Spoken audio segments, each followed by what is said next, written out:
Varicose veins కి సరైన చికిత్స కోసం సంప్రదించండి ఎవిస్ హాస్పిటల్. నమస్తే రమగారు. నమస్తే జయ. రమగారు, అమ్మవారి కథలు, తర్వాత దేవాలయాలకు సంబంధించిన కథలు ఎంత అద్భుతంగా ఉంటాయంటే నా వైపు నుంచి ఇంకా ప్రశ్న ఉండదు. మిమ్మల్ని నేను అడిగినప్పుడు ఇంకంతే అలా చూస్తూ ఉండిపోతా. ఒక గంట చెప్పినా మేము వింటామేమో. నేను మొత్తం టోటల్ మన కెమెరామెన్స్ కానీ స్టూడియో మొత్తం సైలెంట్ అయిపోతుంది కదా, ఎంత అద్భుతంగా చెప్తారు. అయితే నాకేమనిపించిందంటే ఇన్ని దేవాలయాల గురించి చెప్తారు కదా, మొన్న ఈ మధ్య భూవరాహస్వామి గురించి చెప్పారు. 4 రోజులు ట్రెండింగ్లో ఉంది వీడియో. మీరు చెప్పాక నేను రీసెంట్గా మైసూరు వెళ్ళి భూవరాహస్వామిని చూసొచ్చానండి, ఒక 10 days బ్యాక్. అంత కళ్ళకు కట్టినట్టు చెప్తారు కదా. మీకు ఇష్టమైన క్షేత్రం ఏది అసలు? ఇన్ని దేవాలయాల గురించి అత్యద్భుతంగా ఒక అమ్మవారి స్టోరీ చెప్పారు. చెరువులో నుంచి చేతులు బయటకు వచ్చి గాజులు వస్తాయని. ఎప్పటికీ ఎవర్ గ్రీన్ స్టోరీ అండి. మీరు చెప్పేటప్పుడు రమ్మగారు ఇట్లా ఒకలాంటి గుప్స్ బాంబ్స్ వచ్చేస్తూ ఉంటాయి. అలా అయిపోతూ ఉంటాం దేవుడి గురించి మీరు మాట్లాడేటప్పుడు. అప్పుడు అనిపించింది నాకు, మీకు ప్రతి దేవాలయం గురించి అలానే చెప్తారు. మీకు పర్సనల్గా ఇష్టమైన క్షేత్రం ఏది? నాకు గూస్ బంప్స్ వచ్చేది. మీకు వచ్చేదా? తిరుపతి, తిరుమల. ఎప్పుడు వెళ్ళినా, ఎన్నిసార్లు వెళ్ళినా, ఇవాళ వెళ్ళి తిరిగి వచ్చాననుకో, ఎల్లుండి మళ్ళీ వెళ్ళే అవకాశం వస్తే పరిగెత్తుకుంటూ వెళ్ళిపోతాను నేను.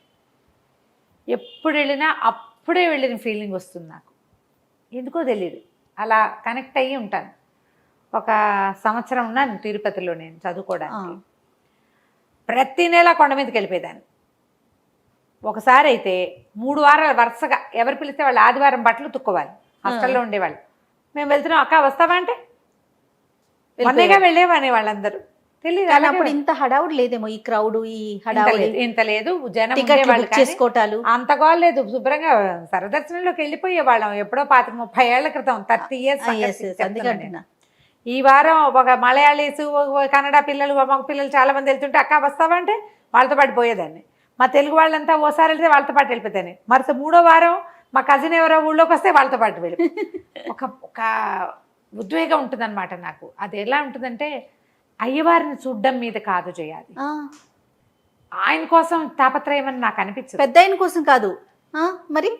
ఆ పైకి వెళ్తే చాలు, ప్రతి చోట ఆయన ప్రజెన్స్ చూస్తాను నేను.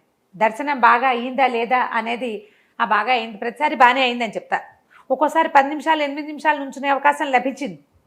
2 minutes 1 minute ఊరికే అలా చూసి ఇలా బయటకు వచ్చేసినా సరే నాకు కొండ మీద ఉండాలని ఉంటుంది. ఆ గాలి ఎంత ప్రీతి అంటే, కళ్ళు మూసుకుంటే నేను అక్కడ ఉండిపోతా. ఇప్పుడు కళ్ళు మూసుకున్నానంటే వెళ్ళిపోతా తిరుపతి. తిరుమలలో ఉన్నట్టే. తిరుమలలో ఉన్నట్టే. ఒక ఉన్మాదం, ఉద్రేకం అలాంటివి కలుగుతాయి నాకు. చాలా ఇష్టం. కొండ మీద ఉంటే చాలు, ఆలయంలోనే ఉండాలి, స్వామివారి దర్శనమే జరగాలి, ఇలాంటివి కాదు. ఏదో అక్కడ ఉంటే చాలు.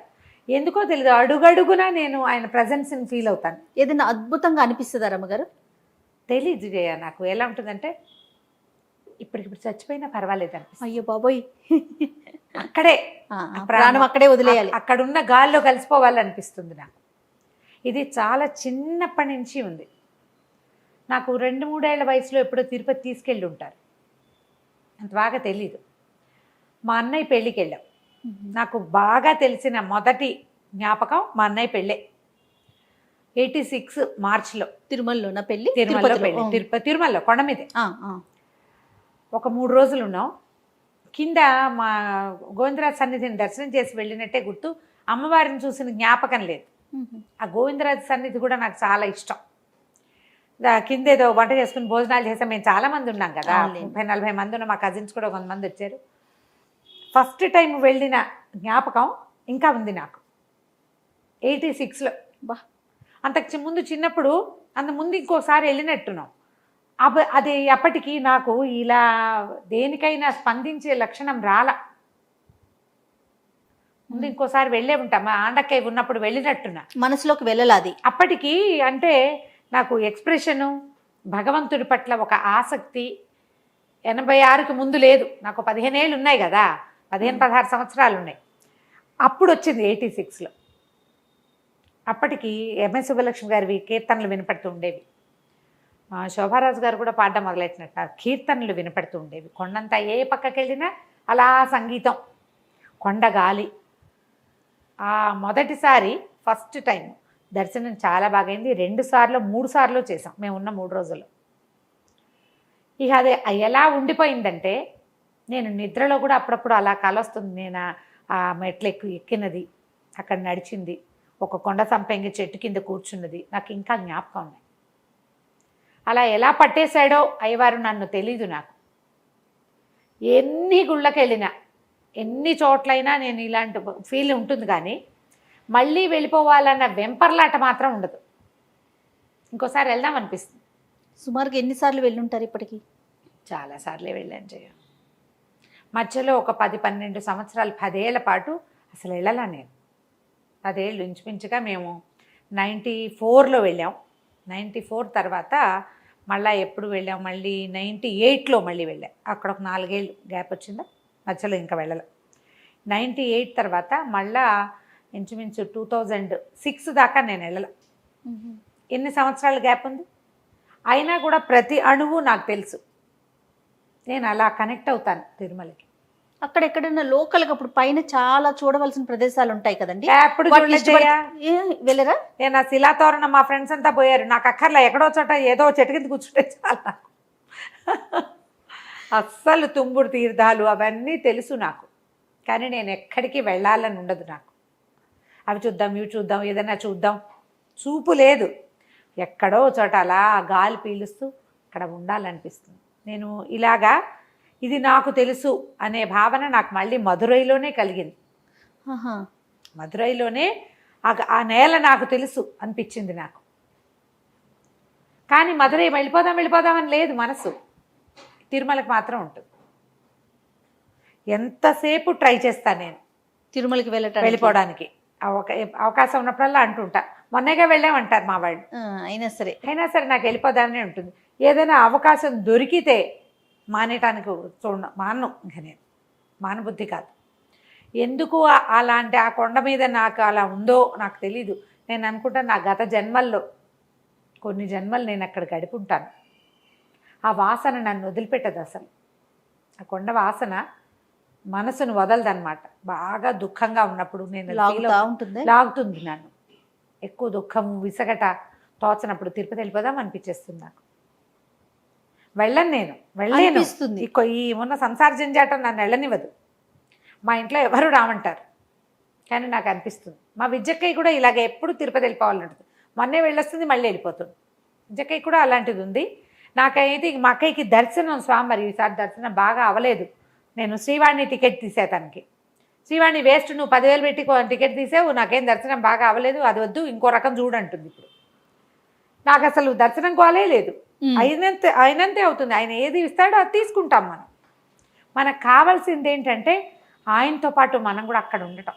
అంతే, ఆ కొండ మీద ఉండటమే కావాలి మీకు. అంతే కావాలి. మీరు ఆలోచించండి, మీ క్షేత్రం ఏది? ఎస్, డెఫినెట్గా. మనం ఎక్కడికి కనెక్ట్ అవుతున్నాం? పూజ లేదు ఇందులో, పూజ లేదు, స్తోత్రం లేదు, దర్శనం కాదు, స్పర్శ. మనం భగవంతుడితోటి ఎక్కడ అనుసంధానం చేయబడతాము ఆలోచిస్తే ప్రతి ఒక్కరికి ఉంటుంది కదా రమ్మగారు. ఖచ్చితంగా ఉంటుంది. ఖచ్చితంగా మీ మనసు దేని మీదకి లాగుతోంది. పెద్ద తిండి కూడా తిన్నజేయ నేను తిరుమల నామాలు వినడం కానీ, లేకపోతే తలనీలాలు సమర్పించడం కానీ, మెట్లెక్కి వెళ్ళాలని ఇట్లా కూడా ఏమి అనిపించదా మీకు? ఏది కుదిరితే అది కుదురుతుంది.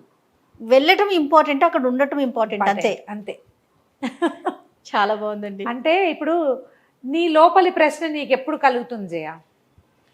మనం ఏదో చెప్పు, నాకు అలా ఇష్టం, ఇలా ఇష్టం, అలా ఇష్టం చెప్తాం. నిజంగా నువ్వు ప్రశ్నించుకుంటావా ఎప్పుడైనా? ప్రశ్నించుకో. మీరు ప్రశ్నిస్తే అదే ఆధ్యాత్మికత. స్పిరిచువాలిటీ అంటే అది. నువ్వు పూజ చేస్తావా, పువ్వులు తెస్తావా, అక్కడికి వెళ్తావా, చాలా క్షేత్రాలు చూస్తావా, 108 దివ్యదేశాలు చూసావా? దివ్యదేశాలు చూసి ఏం ప్రయోజనం? నువ్వు భగవంతుడితో కనెక్ట్ అవ్వనప్పుడు. నువ్వు దేవాలయ దర్శనం చేస్తావు, ఆయనతోటి కాదు. నువ్వు ఆయనకి నీకు సంబంధం లేదు. గుడి చూడటమేనా? అక్కడ బోళ్ళని శిల్పాలని ఇది ఉంది, అక్కడ ఏముంది, అక్కడ ఆ విశేషం ఎవడికి కావాలి? భగవంతుడు నీకు కావాల్సింది. ఎక్కడైనా ఆయన్ని నువ్వు చూడగలగటం, ఆయనని నువ్వు ఫీల్ అవ్వగలగటం, ప్రతి దాంట్లోనూ భగవంతుడిని చూడటం, తెలుసుకోవటం, అది కుదురుతుంది. అది ఎప్పుడు కుదురుతుందంటే నీ లోపలికి నువ్వు ప్రశ్నించుకున్నప్పుడు అసలు నాకేం కావాలి, నేను ఎందుకు చేస్తున్నా ఇది, ఈ పోనీ ఏదో చేస్తాం పిల్లలకో భర్తకో ఇంటికో వాకిలకో మనకే డబ్బు నగలో బంగారమో ఆస్తో పాస్తో, దీని తర్వాత నువ్వు వెళ్ళేటప్పుడు పట్టుకెళ్తావు ఒకటైనా, నువ్వు వచ్చేటప్పుడు తెచ్చావా ఏదైనా, లేదే భగవంతుడు అనేవాడు ఎవడో ఒకడు నువ్వు ఇక్కడ పండితుల వంశంలో పుట్టమని నన్ను ఇక్కడ పడేశాడు, ఇంట్లో నుంచి బయటకు వెళ్ళేందుకు అవకాశం ఇచ్చే చోట నిన్ను పడేశాడు, దానికి నువ్వు చేసిన ప్రయత్నం ఏంటి, ప్రశ్నించుకోవాలి. నువ్వు ప్రశ్నించు, నీకు సరైన సమాధానం లభిస్తుంది.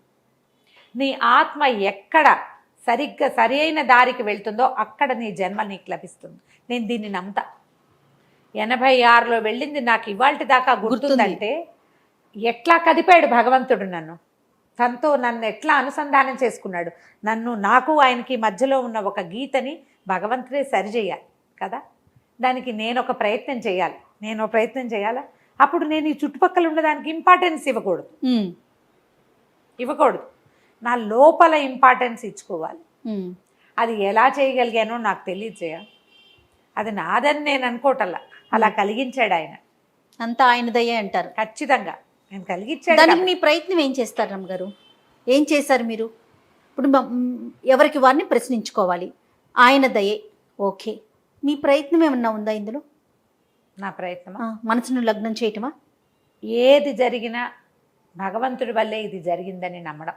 మంచైనా చెడైనా ఆయన ఇచ్చిందే అనుకుంటారా, అంతేనా? ఇప్పుడు నన్ను ఎన్నిసార్లు అడిగావు నువ్వు, ప్రతిసారి నేనేం చెప్తున్నా, ఇది నాది కాదు. అవును, నాది ఖచ్చితంగా కాదు. అవును, ఇది నాది కాదని నేను బలంగా లోపల కూడా నమ్ముతున్నా, నోటితో చెప్పడం లేదు, ఒట్టి మాట చెప్పట్లా, లోపల నుంచి నమ్మాలి.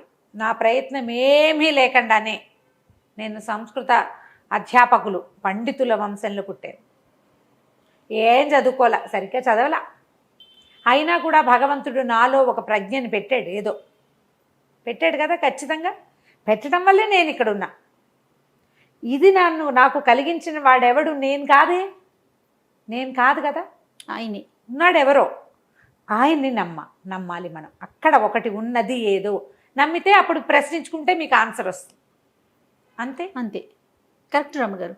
మంచైనా చెడైనా ఆయన ద్వారానే జరుగుతోంది, అంతే. అది మీరు చాలా బలంగా నమ్ముతున్నారు. నమ్ముతాను, నేను దాన్ని నమ్ముతాను. ముందు ఒక జన్మ ఉంది గ్యారంటీగా, రేపు ఒక జన్మ వస్తుంది ఖచ్చితంగా. మీరు ఇంట్లో కులదైవంగా వెంకటేశ్వర స్వామిని కొలిచేవారండి? అంటే కాదు, మాకు నరసింహస్వామి ఇలవేల్పు. అవును, నరసింహస్వామి ఇలవేల్పు. తాతగారికి రామభక్తి చాలా ఎక్కువ. వెంకటేశ్వర స్వామి అన్న ఆయనకి ఇష్టమే. ఆయన సుశృతి వృత్తం అని ఒకటి రాశారు. వెంకటేశ్వర స్వామి మీద సువర్ణ పుష్పమాలని కూడా ఒకటి రాశారు. విమాన వెంకటేశ్వర స్వామికి అభిషేకం చేసినప్పుడు రాశారు. కానీ వెళ్ళేవారు తిరుమల అప్పుడప్పుడు. అంత తీవ్రంగా వెంకటేశ్వర స్వామి భక్తి లేదు మా ఇంట్లో. మీరే కనెక్ట్ అయ్యారు అంతే. ఏం మిగిలిన వాళ్ళంతా తిరుపతి వెళ్ళేవాళ్లే కానీ నేను మా విజ్జక్కయ్య అక్క అన్నారు కదా, మేము ఎందుకో బాగా బలంగానే ఉంటారు. ఇట్లానే చాలా స్వామి మీద నేను అనేది చాలా ఊరికూరికే వెళ్ళిపోతుంది. ఒక్కతే ఉంది, పెద్దదైపోయింది బాగా, 70 వచ్చేసినాయి, 70+. మీకు తిరుమలలో ఉండటానికి అవకాశం ఆ భగవంతుడు కల్పిస్తే ఏం చేస్తారు మీరు? హాయిగా ఉంటాను. వెళ్ళిపోతారు, హాయిగా ఉంటాను. నేను ఒక్కదానే ఉండాల్సి వచ్చినా నాకు ఏ బాధ లేదు, సంసారం తాపత్రయం ఏం లేదు. అక్కడ ఉండే అవకాశం కనుక భగవంతుడు ఇస్తే హ్యాపీగా ఉంటాను. నాకు మాత్రం అవకాశం ఏముంటాం గారు, కెమెరా తీసుకొని వస్తాను. అలాంటివి ఇస్తారా భగవంతుడు? జయ అట్లాంటివి వస్తాయంటవా? చెప్పలేం కదా రమ్మగారు. ఏమో మరి చెప్పలేం. ఎవరికి ఎంతవరకు రుణపడి ఉంది, ఎంతవరకు రాసిందో, రుణం కాదు ఎంతవరకు రాసిందో అది జరుగుతుంది కదా. అదే నేను SVBCలో ప్రోగ్రామ్స్ చేశానా, అక్కడి నుంచి పెద్ద మనకి వచ్చేదేం లేదు నాకు తెలిసిందే. కానీ స్వామివారి పరివారంలో చేరిపోయేందుకు వెళ్ళిపోయాను. అవును, ఎన్నోసార్లు అన్నారు నాకు. ఎప్పుడు పిలిచినా వాళ్ళు పిలిచినప్పుడు అలా ఏది చేయమంటే అది చేశా. అవును, ఆయనకి సేవ చేస్తున్నట్లుగానే అంతే. ఆయన పరివారంలో నేను కూడా ఉన్నాను, కొంతకాలం ఉన్నానని చెప్పుకోవటానికైనా ఆ సంతోషం కోసమే. రైట్. చాలా సంతోషం రమ్మగారు. నమస్తే. నమస్తే.